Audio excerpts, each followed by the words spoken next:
Coach Dave Bedwell of the Skyhawks. Coach, you had tons of heroes tonight. A great ball game. Your team finding a way to win, but first and foremost, your sophomore kicker just stepping up and just pounding it right through the uprights. Yeah, the biggest play actually, the kick obviously is huge, but Rashard Ashby, the play before, getting us what we needed.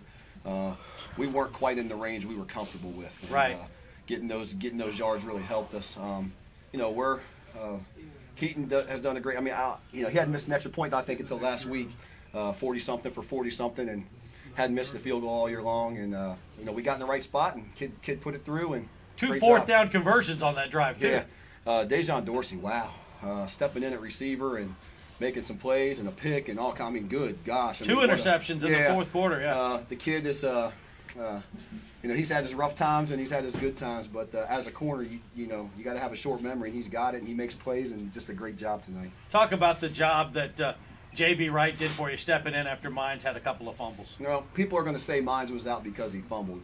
I question one of the fumbles, and the other one I do just because the official made the call, and I don't, Steven's been banged up. Steven's playing with a bad thigh and a bad ankle, and he gave us everything he had, and we just thought that JB was going to give us a different element, and he did. And he was motivated. He wanted to play, and once he got his shot, he made the most of it. So a great night for him. And that one drive, he carried the ball every time, and that seemed to really ignite your team. That touchdown, and really, kind of momentum kind of went in your favor from that point on. We had been killing ourselves, penalties and just dumb stuff. And again, we do that a lot, and it's without a home run hitter, sometimes you can't overcome those things. And our backs this year are not Earl Hughes and Paul Robertson, but they're really good running backs. And people would be glad to have them, but we're glad we have them. But you can't overcome those things. I don't have to play for second and 35. It just doesn't. It doesn't exist. And if I was wearing that coat Gary had on, maybe I'd have one, but I don't. But you do have a play for 3rd and 19, and Wilkin. You talked about it, Elliott. You talked about it. He needed to step up when you needed the plays because of it. You don't have the home run hitter, and there's going to be 3rd and 8, so it's going to be 3rd and 15. I thought he did not a perfect job, but he did a very, very good job of handling the plays that you put in. Yeah, there were a couple times when we were a little frustrated with maybe not throwing the ball a little earlier, and then he kind of waited for everybody to be exactly open, and sometimes that just doesn't happen. But Jalen has been a competitor all year long, and that's what you like about the kid. When the game's on the line, he's going to find a way or try to make a play, and he's not afraid to have the ball in his hands, and he converted some for us tonight. And again, finding Dejon Dorsey and Kier Townsend had some big catches tonight, and you kind of go back and talk about heroes and stuff, and you don't know who they are just because there's so many kids that came up big. Maybe if it was 1 or 2 plays, but they came up big for you. We were just talking about how hard it is to pick a player of the game for you guys tonight because of all the different candidates that you have. Yeah. But talk about, you talked about offense made plays. You talk about, Elliott making plays. Defense was huge at times, and special teams with the field goal to win the game, produced a couple turnovers. Complete team effort by you. Yeah, it was, and that's what you want as a coach. You want everybody involved as much as possible because, that's the thing that I think drives teams. You don't want one person getting all the glory. Now, it doesn't hurt when you got players like that you can fall back on, but this team is relying on each other and just trying to find a way to scrap and claw and get things done. How much does, because Highland Springs have been in tough games like this too, how much did the experiences from the last couple of years help?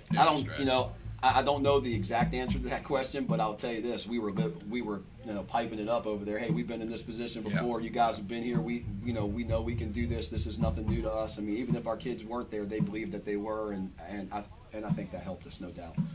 Well, you're still alive, practicing on Thanksgiving. That's a goal every year, isn't it? It is. If you practice on Thanksgiving morning, your season's not complete, but you've had a pretty good year. And we didn't even talk about it until Friday this week. We talked about surviving and advancing, but then on Friday, or Thursday, yesterday, we started talking about, hey, our goal is to practice Thanksgiving morning. We got a short school week, and those things. So we're excited about that.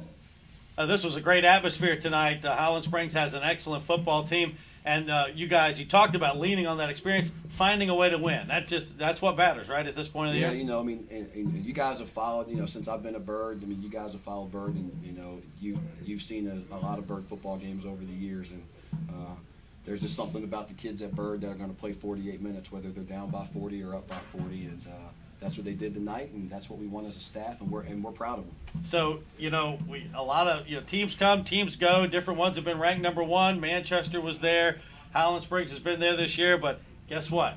It's Bird and Hermitage. Yeah, you know, it's kind of funny. You know, Patrick and I kind of know each other pretty well, so should be fun. We're excited to do it. You know, been there, done that, got the T-shirt kind of thing, and so we're looking forward to it. But you know, the biggest thing is just so proud of these kids for the effort that they've given us all year long. Well, congratulations. Enjoy it for at least an hour or two before you start worrying about the Panthers. And here's a shocker for you. We'll see you next Friday night. I appreciate it. You know, and hopefully it'll be fun. You know, we'll see. You know, this year's been a little different for us. Going 8-2, people are writing us off.